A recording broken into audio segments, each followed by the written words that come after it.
Aşgabatda taksi sürücüleri indi has köpdüdügünü berza etmeli bolarlar.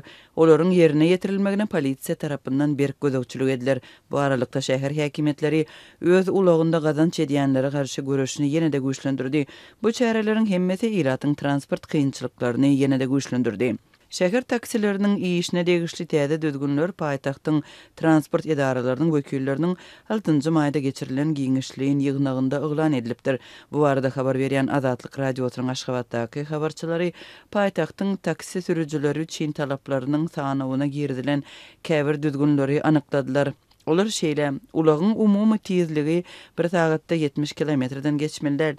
Awtologda 3 adamdan köp bolmaly däl. Islendik ýaşdaky aýallary öňdäki ýolagçy oturgujyna oturtmak gadagan edilýär. Gadaganlyk bellikleriniň ýanynda ulagdan ýolagçylary düşürüp mündürmek gadagan edilýär. Aýal gyzlaryň awtologyň öňündäki oturgujynda oturmagynyň gadagan edilenligi aprel aýynyň ahirinde belli bolupdy. Başda bu gadagançylyga Balkan welaýatynyň ýaşaýjylary sedebar edilipdi. Habarçylaryň sözlerine görä, şu günler düzgünleriň bozulmagy epesli möçberde jerime salynmagyny göz öňünde tutýar.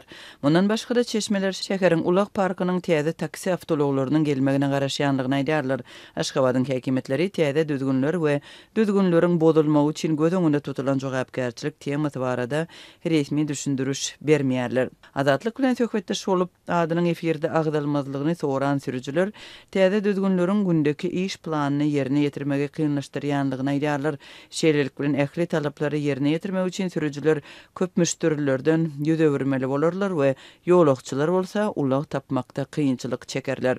Bu aralykda Azatlyň habarçylary hususy sürüjülere garşy görülýän çäreler barada habar berdiler. Olaryň sözlerine görä, tutsak edilen ulagy saklap jerime duralgysyna eltmekden başga da sürüjüler 15 gün tutsak edilip biliner. Köpler taksi sürüjüleri we ýolagçylar babatynda täze talaplaryň girdilmegi, şeýle hem olaryň ýerine ýetirilişine gözegçiligiň güýçlenmegi jerimelerin köpelmegine we eden etdirigiň güýçlenmegine sebäp bolup biler diýip howatyrlanýarlar. Son günlerde Aşgabatyň ýol polisiýasy dürli bahanalar bilen awtologlary köpçüliklen saklady. Olaryň arasynda paýtagt belgili we vilayet belgili hususy awtologlar şeýle-de taksiler boldy. Çeşmelere görä awtologlaryň tas hemmesi saklanýar. Sürüjülere dürli sebäpler şol sanda awtologyň daşyndaky tozon we içinde 2 adamdan köp ýolagçynyň bolmagy ýaly bahanalar öňe sürilýär. Çagalar hem hasaplanýar.